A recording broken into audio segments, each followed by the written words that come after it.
أيها الذين آمنوا اتقوا الله وقولوا قولا سديدا يصلح لكم أعمالكم ويغفر لكم ذنوبكم ومن يطع الله ورسوله فقد فاز فوزا عظيما أما بعد فإن خير الحديث كتاب الله وخير الهدي هدي محمد صلى الله عليه وسلم وشر الأمور محدثاتها وكل محدثة بدعة وكل بدعة ضلالة وكل ضلالة في النار أما بعد সম্মানিত সুপ্রিয় ভাইরা আমার, আজকের আলোচনার বিষয় হিসাবে আমাদেরকে যেটা নির্ধারণ করে দেওয়া হয়েছে সেটা হচ্ছে পবিত্র কোরআনে কারীমের একটি সূরার তাফসীর। সূরাটির নাম হচ্ছে সূরাতুন নাসর। সূরাতুন নাসর অর্থাৎ বিজয়ের সূরা। এটা আমাদের সাপ্তাহিক একটা রুটিন থাকে, সেই রুটিন অনুযায়ী আমাদেরকে বয়ান করতে হয়। তা আজকের বিষয়বস্তু হচ্ছে তাফসীরুল কোরআনের একটি ছোট্ট সূরা, সূরাতুন নাসর। আউযু বিল্লাহি মিনাশ শাইতানির রাজীম। বিসমিল্লাহির রহমানির রহিম। إذا جاء نصر الله والفتح ورأيت الناس يدخلون في دين الله أفواجا فسبح بحمد ربك واستغفر إنه كان توابا। পবিত্র কোরআনে কারীমের মধ্যে সবচেয়ে ছোট সূরা হচ্ছে 3 আয়াত বিশিষ্ট সূরা, সূরাতুল কোন সূরা? কাউসার। এটাতেও 3টি আয়াত রয়েছে। সূরাতুন নাসরের মধ্যে 3টি আয়াত রয়েছে, কিন্তু আয়াতের ছোট বড় হওয়ার কারণে সবচেয়ে ছোট হচ্ছে সূরাতুল কাউসার। আয়াত সংখ্যার দিক দিয়ে সূরাতুন নাসর এবং কাউসার একই, অর্থাৎ 3 আয়াত বিশিষ্ট সূরা। এর থেকে কম কোনো সূরা নেই। সর্বশেষ সূরা হচ্ছে, সবচেয়ে ছোট সূরা হচ্ছে সূরাতুন নাসর অথবা সূরাতুল কাউসার, 3 আয়াত বিশিষ্ট। সূরাতুন নাসর হচ্ছে, নাসর মানে বিজয়, বিজয়ের সূরা। এই সূরাটাকে সূরাতুন নাসর এই কারণে বলা হয়েছে, আল্লাহ পাক রব্বুল আলামিন প্রথমেই ইযা জাআ নাসরুল্লাহ, আল্লাহ পাকের সাহায্যের কথা ভবিষ্যৎবাণী রাসূলকে বলেছিলেন যে আল্লাহ পাকের পক্ষ থেকে একটি বিজয় আসবে, অসাধারণ বিজয়। এই বিজয় সম্পর্কে নবী সাল্লাল্লাহু আলাইহি ওয়াসাল্লামকে সুসংবাদ দেওয়া হয়েছিল, সেই বিজয় সংঘটিত হয়েছে। এই সূরার আরেকটি নাম হচ্ছে ইযা জাআ নাসরুল্লাহ। সূরাতু ইযা জাআ নাসরুল্লাহ বলা যায়, অথবা এই সূরার আরেকটি নাম হচ্ছে সূরাতুত তাওদী', বিদায়ের সূরা। কয়টা নাম হলো? 3টা। একটা নাম হচ্ছে বিজয়, আরেকটা হচ্ছে বিদায়, আরেকটা হচ্ছে ইযা জাআ নাসরুল্লাহ। এইভাবে 3টি নামে অভিহিত করা হয়েছে, সূরাতুন নাসর, সূরাতুল তাওদী', সূরাত ইযা জাআ। তাওদী' অর্থাৎ বিদায় এই কারণে বলা হয়েছে, রাসূলুল্লাহ সাল্লাল্লাহু আলাইহি ওয়াসাল্লাম যখন এই সূরাটি নাযিল হলো, তখন নবী সাল্লাল্লাহু আলাইহি ওয়াসাল্লাম বলেছেন নুঈতু, এই সূরার মধ্য দিয়ে আমাকে আল্লাহ রাব্বুল আলামিন জীবনের শেষ অবস্থা সম্পর্কে ঘোষণা দিয়েছেন। যেহেতু নবীর জীবনের সবচেয়ে বড় সফলতা, সবচেয়ে কঠিনতম যে দায়িত্ব ছিল যে আল্লাহ পাকের সাহায্য এসে যাবে, সারা মক্কার আরবের মানুষগুলি দলে দিয়ে ইসলাম গ্রহণ করার যখন শেষ হয়ে যাবে, তখন ওনার দায়িত্ব কি হয়ে গেল? শেষ হয়ে গেল, উনি বিদায় নেবেন। এটাই প্রমাণ করে।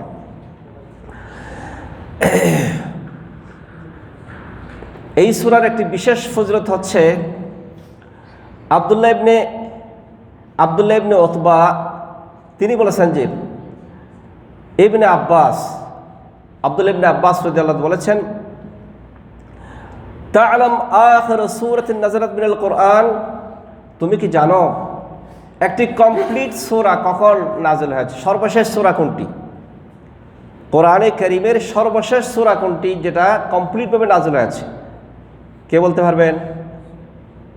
কোরআনে কারীমের সর্বশেষ সূরা একটি কমপ্লিট সূরা নাযিল, সেই সূরাটার নাম কি?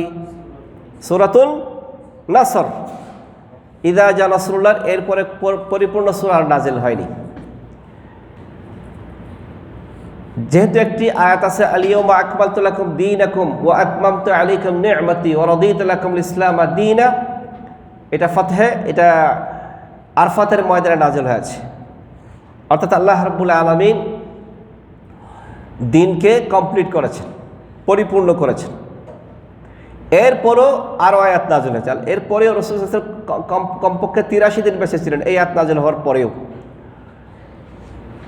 একেবারে সর্বশেষ আয়াত কোরআন কারীমের কোন আয়াত বলতে পারবেন কেউ? সর্বশেষ আয়াত নাযিল, এটা বলছে সূরার দিক দিয়ে সর্বশেষ সূরা হচ্ছে সূরাতুল আন-নাসর। আয়াতের দিক দিয়ে সর্বশেষ সূরা কোনটা? হ্যাঁ, সূরা বাকারার শেষ আয়াত না, 281 নম্বর আয়াত। 200 ওয়াত্তাকু ইয়াওমান তুরজাউনা ইলাল্লাহ সুম্মা তুওয়াফা কুল্লু নাফসিন মা কাসাবাত ওয়া হুম লা ইউযলামুন। সূরাতুল বাকারার 281 নম্বর আয়াত এবং 282 নম্বর আয়াত হচ্ছে পবিত্র কোরআনের সর্ব দীর্ঘতম আয়াত, সবচেয়ে দীর্ঘতম আয়াতুদ দাইন বলে, ইয়া আইয়ুহাল ইযা তাদায়ানতুম বিদাইনিন। এক পৃষ্ঠা পুরাটাই একটি আয়াত। সর্বশ্রেষ্ঠ আয়াত কোনটা পবিত্র কোরআনের? হ্যাঁ, আয়াতুল কুরসি, 255 নম্বর আয়াত। 255 নম্বর আয়াত। একটু কোরআন সম্পর্কে ইলম থাকা দরকার। আমরা সব জানি, এখন একটা যদি বলি ওই নায়িকার কি নাম, বাবার নাম, দাদার নাম সব বলতে পারবেন, হ্যাঁ, কিন্তু যদি বলি ওই সাহাবীর নাম কি, ওনার বাবার নাম কি, দাদার নাম কি, বলতে পারবো না। খুবই দুঃখজনক। এই জন্য পবিত্র কোরআন সম্পর্কে ইলম থাকা এটাই সবচেয়ে বড় ইলম। তাহলে বলেছিলাম সর্বশেষ আয়াত কোনটি? 281 নম্বর, ওয়াত্তাকু ইয়াওমান তুরজাউনা, এই আয়াতটি হচ্ছে সর্বশেষ আয়াত। সবচেয়ে দীর্ঘতম আয়াত হচ্ছে পবিত্র কোরআনের 282 নম্বর আয়াত। সর্বশেষ সূরা হচ্ছে নাযিলের দিক দিয়ে সূরাতুল নাসর, ইযা জা নাসরুল্লাহ। এই সূরার কয়টি আয়াত আছে? 3টি আয়াত। এই সূরা মক্কি না মাদানী? মাদানী সূরা। এটা নাযিল হয়েছে মক্কায়, কিন্তু এটাকে মাদানী বলা হবে। কেন বলা হবে বলেন? এইটা নাযিল হয়েছে কোথায়? মক্কাতেই। অথবা এটা মক্কা সম্পর্কে, মক্কা বিজয় সম্পর্কে নাযিল হয়েছে, কিন্তু এটা মাদানী সূরা, কারণ হিজরতের পরেই নাযিল হয়েছে, হিজরতের পরে নাযিল হয়েছে। এই সূরার মেন উদ্দেশ্য হচ্ছে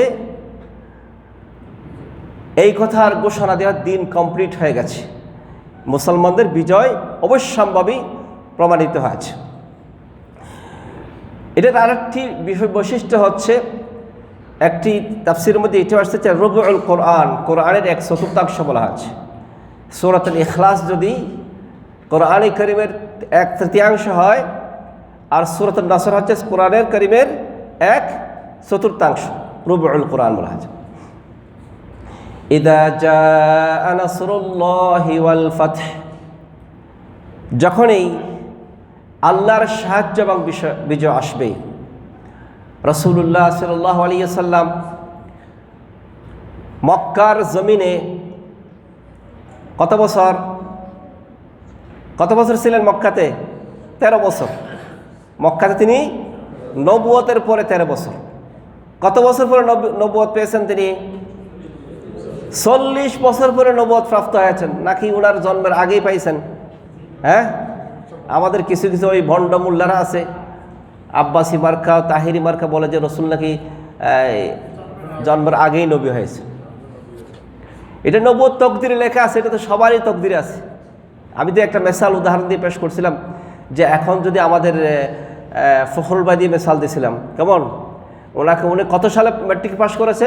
মনে করেন 1980 সালে পাস করেছে। তো ওই পাস করাটা 50,000 বছর আগেই লেখা আছে। কত বছর আগে লেখা আছে? তো ওনাকে বলবো উনি 50,000 বছর আগেই ম্যাট্রিক পাস করছে, এটা বলবো নাকি? যখন পাস করছে তখন বলবেন, যখন তা পাস করছে তখন বলবেন। রাসূলুল্লাহ সাল্লাল্লাহু আলাইহি ওয়াসাল্লাম নবী হবেন এটা লেখা আছে 50,000 বছর আগেই, কিন্তু যিনি কখন নবুয়ত হয়েছেন, নবী পেয়েছেন যখন 40 বছর প্রাপ্ত হয়েছেন। এটা সমস্ত মানুষের ক্ষেত্রে প্রযোজ্য। যদি বলেন, এই জন্য এই সমস্ত বকওয়াস ভণ্ডদের জয়ীব দুর্বল হাদিস কথা শোনার কোনো সুযোগ নেই। নবী ইসলাম নবুয়ত প্রাপ্ত হয়েছে 40 বছর পরে। ইযা জাআ নাসরুল্লাহি ওয়াল ফাth, তিনি নবুয়ত প্রাপ্ত হওয়ার পরে 13 বছর মক্কা অবস্থান করেছেন। সেখান থেকে তিনি মদিনায় চলে আসলেন, মদিনায় হিজরত করে চলে এসেছেন। কাফের মুশরিকরা রাসূল সাল্লাল্লাহু আলাইহি ওয়াসাল্লামকে হত্যার ষড়যন্ত্র করেছিল বিধায় আল্লাহ পাকের হুকুমে তিনি সেখান থেকে চলে এসেছিলেন। আপন মাতৃভূমিতে তিনি থাকতে পারেন নাই, মদিনায় চলে আসতে হয়েছে। মদিনায় 10 বছর যখন হলো, 8ম হিজরির শুরুতে একটি চুক্তি হয়েছিল, হুদাইবিয়ার সন্ধি হয়েছিল। সন্ধির প্রাক্কালে একটা চুক্তি ছিল যে সেই চুক্তিগুলি ভঙ্গ করা হয়েছে, কাফের মুশরিকরা ভঙ্গ করেছে। তখন রাসূল সাল্লাল্লাহু আলাইহি ওয়াসাল্লাম মক্কার দিকে আগমন করার জন্য প্রস্তুতি গ্রহণ করেছেন। 10,000 সাহাবায়ে কেরামের বিশাল কাফেলা। যখন তিনি মক্কা থেকে মদিনা হিজরত করে আসছিলেন, শুধুমাত্র কয়জন একসাথে? 2 জন। একজন গোপনে গোপনে অত্যন্ত নীরবে চলে আসছিলেন। কিন্তু যখন মদিনা থেকে মক্কায় আসতেছিলেন, কত হলো? 10,000 সাহাবায়ে কেরাম বিশাল কাফেলা নিয়ে তিনি যখন আসলেন, তখন ওই মক্কার কাফের মুশরিকদের মধ্যে যারা নেতা ছিল, এর একেবারে কলিজা একেবারে ছোট হয়ে গেল, কাবু হয়ে গেল। নবী সাল্লাল্লাহু আলাইহি ওয়াসাল্লাম আসার সংবাদ শোনার সাথে সাথে সকলেই পালিয়ে গেল, কেউ কাছে আসেনি। যুদ্ধ করতে হয়নি, যুদ্ধের প্রয়োজনীয়তা অনুভব হয়নি। সমস্ত কাফের মুশরিকদের মধ্যে অনেকেই মক্কার মুসলমানদের সাথে ইসলাম গ্রহণ করার জন্য প্রস্তুতি তারা আগে থেকে গ্রহণ করে রাখছিল, কিন্তু নেতাদের ভয়ে সেই সুযোগটা সারা পাচ্ছিল না, প্রকাশ করতে সক্ষমতা দেখাচ্ছিল না। কারণ হচ্ছে নেতা কিছু না কিছু করবে, কিন্তু রাসূল সাল্লাল্লাহু আলাইহি ওয়াসাল্লাম যখন এসে গেল, সব নেতারা যখন গোপনে চলে গেল, তখন প্রত্যেকেই ইসলাম গ্রহণ করতে, প্রকাশ্যে ইসলাম করতে শুরু করেছে। আল্লাহ পাক সেটাই বলেছেন, ইযা জাআ নাসরুল্লাহি ওয়াল ফাth, যখনই আল্লাহর সাহায্য এবং বিজয় আসবে। আল্লাহর সাহায্য বলতে এখানে বোঝানো হয়েছে মুসলমানরা ইসলামকে বিজয় দেখবে, আল্লাহ পাকের পক্ষ থেকে সরাসরি সাহায্য আসবে এবং চূড়ান্ত বিজয় অর্জন করবে। এরপরে ওয়ারাআইতান নাস ইয়াদখুলুনা ফি দীনিল্লাহি আফওয়াজা, আপনি দেখবেন দলে দলে আল্লাহর দ্বীনের মধ্যে প্রবেশ করতেছেন, আল্লাহর দ্বীনে দলে দলে প্রবেশ করে যাচ্ছে। এখানে আগেকার সময়ে মানুষ 1 জন 2 জন 3 জন 4 জন ইসলাম গ্রহণ করেছে, কিন্তু যখন মক্কা বিজয় হলো, মানুষ কবিলাকে কবিলা, একদিন 100 জন 200 জন, মক্কার জমিনে কাফের বলতে আর কেউ থাকলো না। সুবহানাল্লাহ, এত কঠিন বিজয়। রাসূলুল্লাহ সাল্লাল্লাহু আলাইহি ওয়াসাল্লাম কাবা শরীফে প্রবেশ করলেন, জা আল হক ওয়া যাহাকাল বাতিল ইন্নাল বাতিলা কানা যাহুকা, হক এসেছে, বাতিল নির্বাসিত হয়েছে, নিঃশেষ হয়ে গেছে এবং বাতিল নিঃশেষ হয়ে যাবেই। একথা বলতে বলতে তিনি কাবা শরীফের ভিতরে যে সমস্ত মূর্তিগুলি ছিল সেগুলি সব ভেঙে চুরমার করে দিলেন এবং বেলাল রাদিয়াল্লাহু তাআলা আনহু তিনি কাবা শরীফের উপরে দাঁড়িয়ে তিনি আজান দিয়েছিলেন। কিসের উপরে? কাবা শরীফের উপরে। এজন্য একসময় একজন হিন্দু ডাক্তার জাকির নায়েক প্রশ্ন করছিলেন যে মুসলমানরা তো কাবা শরীফকে পূজা করে, সেজদা করে, কাকে পূজা করে? তাদের প্রশ্ন, কাবার সামনে আমরা সামনে সেজদা করি, তা আমরা মূর্তি পূজা করি, বেশ কম কি হইল? তিনি উত্তরে বলছিলেন, দেখো আমরা কাবা শরীফে পূজা করতাম, তাহলে আমার কাবা শরীফ ছাদের উপরে দাঁড়িয়ে এখানে আজান দিতে পারি, এটা তো আমরা পূজা করি না। এটা একটা চিহ্ন রাখছি মাত্র, কোন দিকে একটা আল্লাহর ইবাদত করে সেটা চিহ্ন রাখা আছে, একটা চিহ্ন রাখা আছে।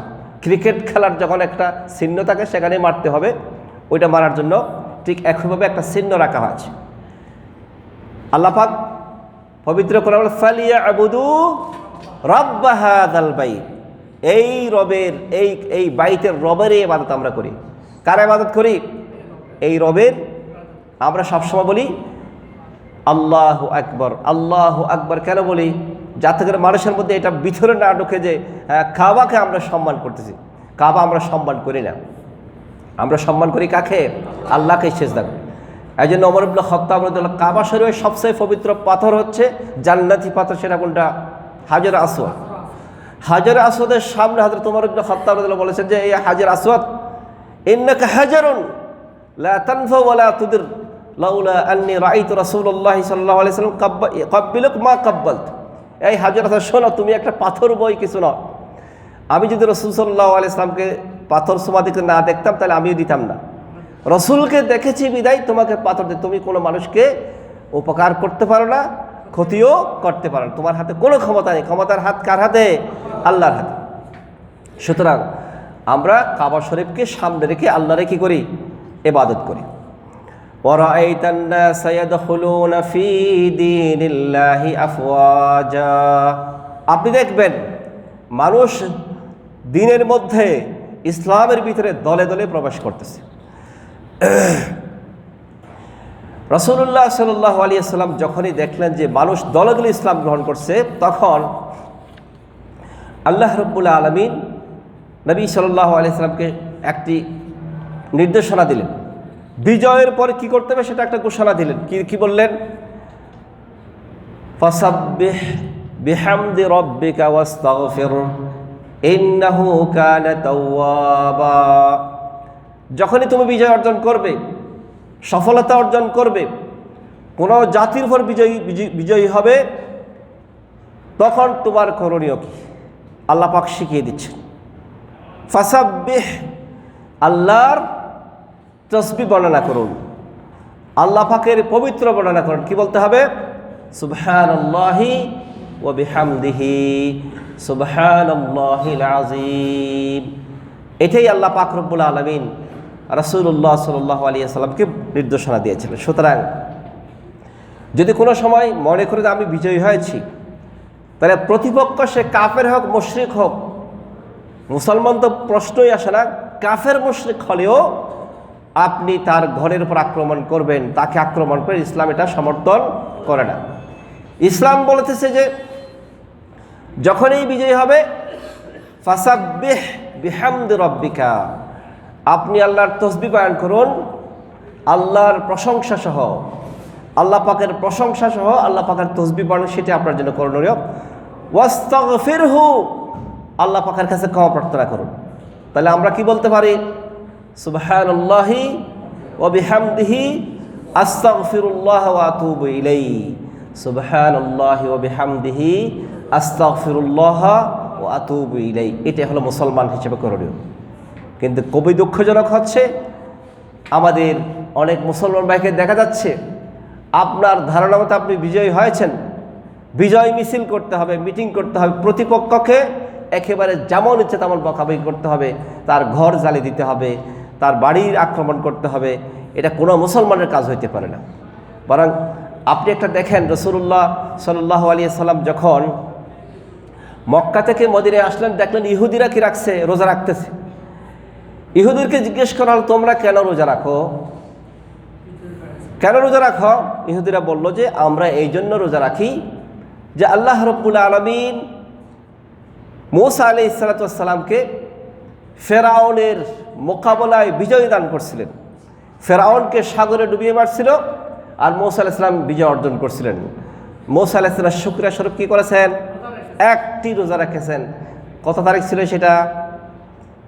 সেই তারিখটা কত তারিখ ছিল বলেন? কে বলতে পারবেন না?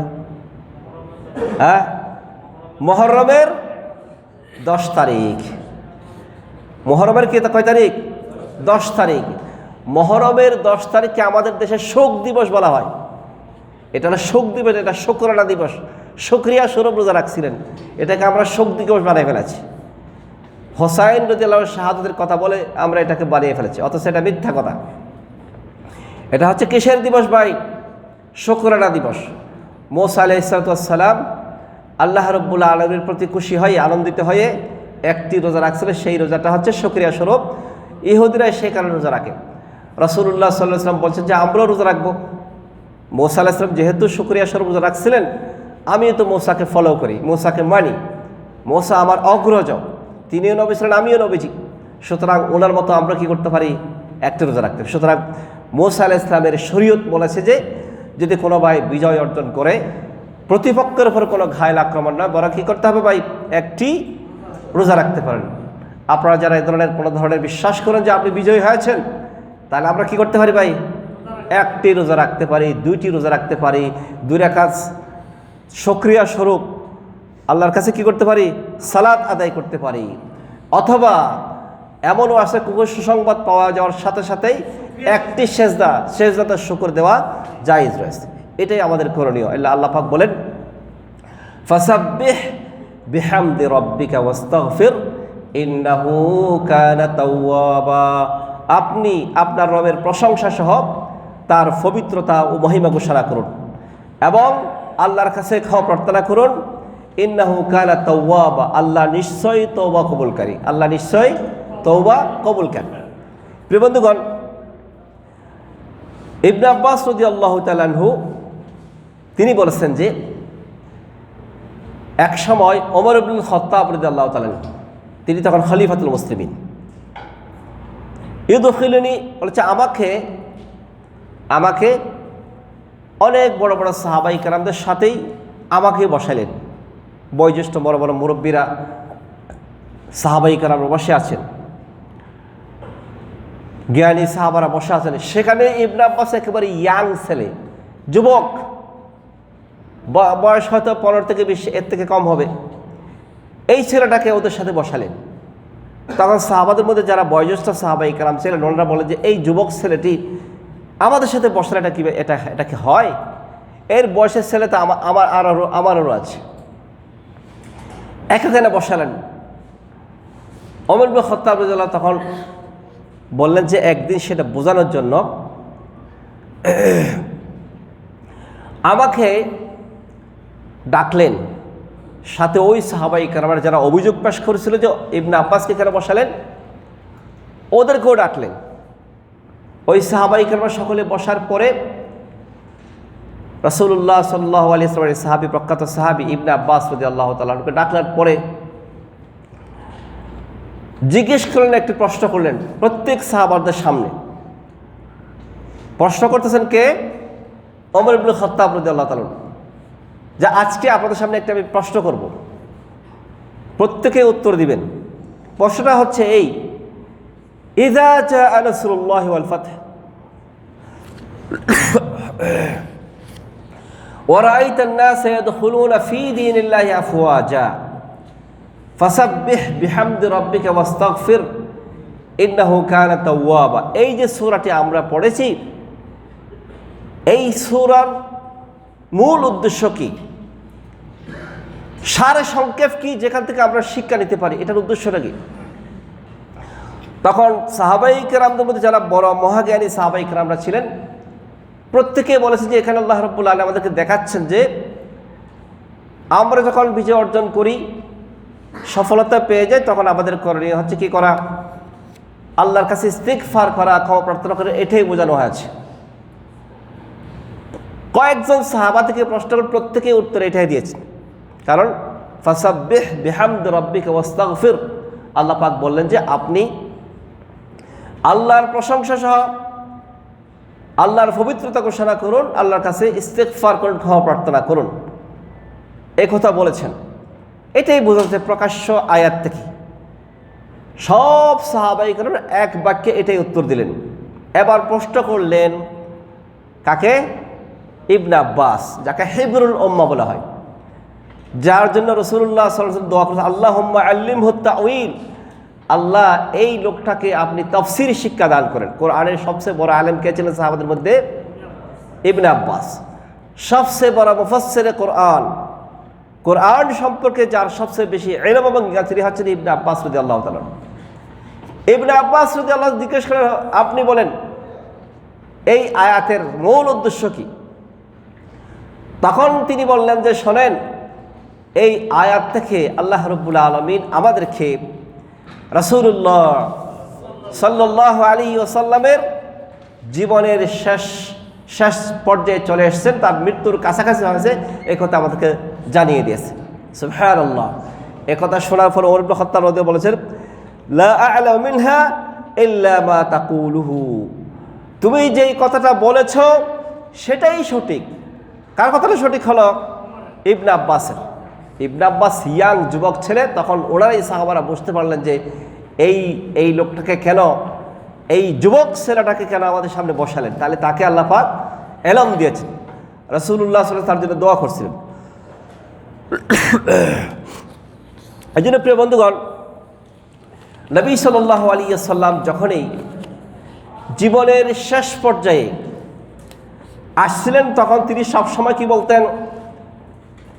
উম্মুল মুমিনিন আয়েশা রাদিয়াল্লাহু বলেছেন যে নবী সাল্লাল্লাহু আলাইহি ওয়াসাল্লাম বলতেন, আস্তাগফিরুল্লাহ ওয়া আতুবু ইলাইহি, সুবহানাকা আল্লাহুম্মা রাব্বানা ওয়া বিহামদিক আল্লাহুম্মা ইগফিরলি, সুবহানাকা আল্লাহুম্মা ওয়া বিহামদিক আল্লাহুম্মা ইগফিরলি, অথবা সুবহানাল্লাহি ওয়া বিহামদিহি আস্তাগফিরুল্লাহ ওয়া আতুবু ইলাইহি, সুবহানাল্লাহি ওয়া বিহামদিহি, বলেন একটু, সুবহানাল্লাহি ওয়া বিহামদিহি আস্তাগফিরুল্লাহ ওয়া আতুবু ইলাইহি। এই বাক্যটা তিনি সব সময় পড়তেন। জিজ্ঞেস করলেন, কেন আপনি সব সময় এই আয়াতটি পড়তে থাকেন, কেন সবসময় পড়তে থাকেন? তখন বললেন যে, শোনেন, আল্লাহ রাব্বুল আলামিন আমাকে কি বলেছে, আল্লাহ পাক রসুলকে কি নির্দেশনা দিয়েছেন? বলে যে, ফাসাব্বিহ বিহামদি রাব্বিকা ওয়াস্তাগফির, ফাসাব্বিহ বিহামদি রাব্বিকা ওয়াস্তাগফির। এই কথা কাকে বলছেন? আল্লাহ পাক সরাসরি রসুলকে বলছে। এরপরে আমাদের উপর আসছি, সরাসরি কাকে বলছেন? রাসূলকে বলেছেন, হে নবী, আপনি বিজয় অর্জনের পরে আপনার করণীয় হবে, আপনার দিনটি কমপ্লিট হবে, তখন কি আপনার করণীয় হচ্ছে আল্লাহ পাকের কি করা? তাসবিহ বর্ণনা করা। বলতে হবে সুবহানাল্লাহি ওয়া বিহামদিহি ওয়াস্তাগফিরহু, এবং আপনি তার জন্য কি করবেন? আল্লাহর কাছে ক্ষমা প্রার্থনা করবেন। তাহলে কি বলতে হবে? এই জন্য যারা মনে করেন আমার জীবনটা একেবারে কাছাকাছি, প্রত্যেকের জীবন একদম কাছাকাছি নাকি না দূরে আছে কারো, নাকি বলবো যে আমাদের বয়স্ক ভাইরা যারা আছেন এরা মরবে, আমরা তো জোয়ান আছি এখনো, মরবো না, কেউ বলতে পারবেন নাকি ভাই? কারো গ্যারেন্টি আছে? গ্যারেন্টি কেন? এই জন্য ভাইরা দিয়ে দেন। আচ্ছা আচ্ছা, ওই পানির বোতলগুলো একটু কার্টনে ফেলিয়ে নেন, এখানে এসে পানিটা বলছি, বোতলটা হাতে রেখে কার্টনে ফেলিয়ে।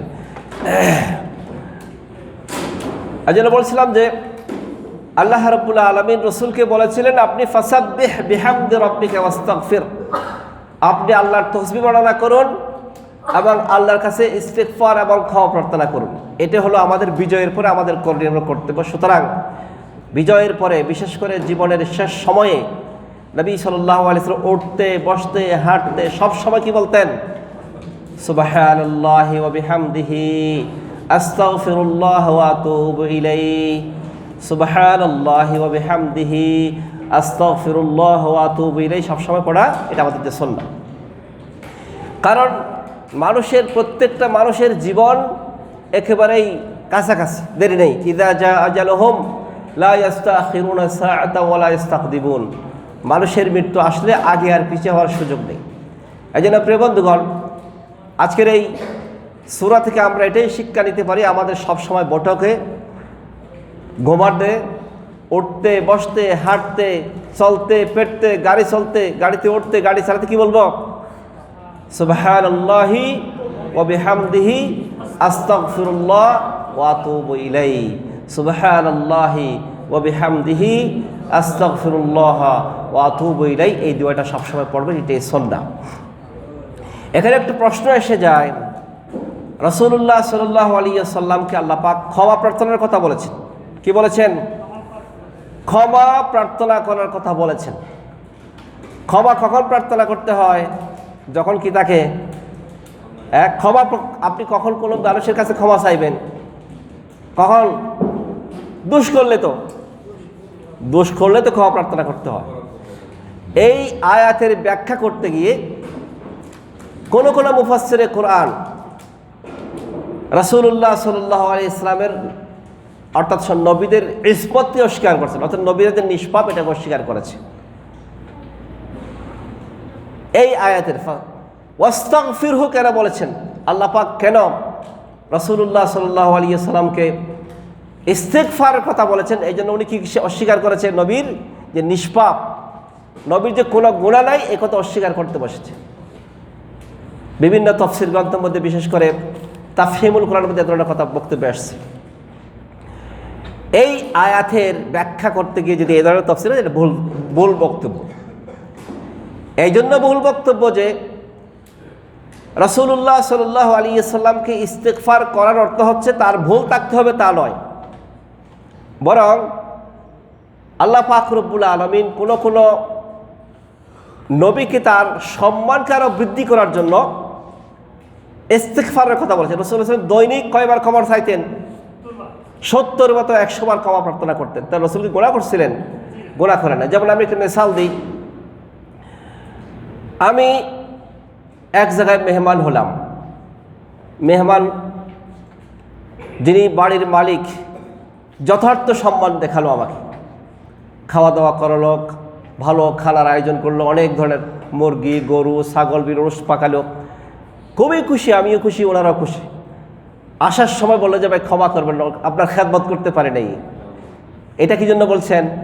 এটা কি উনি ভুল করছেন, নাকি উনি একটু সম্মান দেখালেন? অথবা এটাই আল্লাহ পাক রব্বুল রসুলের কামালিয়তকে, রাসূল সাল্লাল্লাহু আলাইহি ওয়াসাল্লাম পরিপূর্ণকে দেখানোর জন্য আল্লাহ পাক তাকে ইস্তিগফারের কথা বলেছেন। আমাদের আকীদা এবং বিশ্বাস হচ্ছে, আহলে সুন্নাত ওয়াল জামাতের আকীদা এবং বিশ্বাস হচ্ছে সমস্ত নবীরা মাসুম, সমস্ত নবীরা নিষ্পাপ। কোন নবীকে আল্লাহ পাক সবগুলিকে মাসুম রেখেছেন, গুনাহ থেকে মুক্ত রেখেছেন। ওনারাই যদি গুনাহ করে থাকেন তাহলে কীভাবে উনি দাওয়াত দিবেন? এই জন্য নবীরা, সমস্ত নবীরাই নিষ্পাপ, মাসুম। ইস্তিগফারের মধ্য দিয়ে তাকে গুনাহ হবে এই ধরনের কোনো কথা নাই, বরং তার আল্লাহ পাক তার সম্মানকে মর্যাদায় বৃদ্ধি করেছেন। আরেকটি বিষয় হচ্ছে,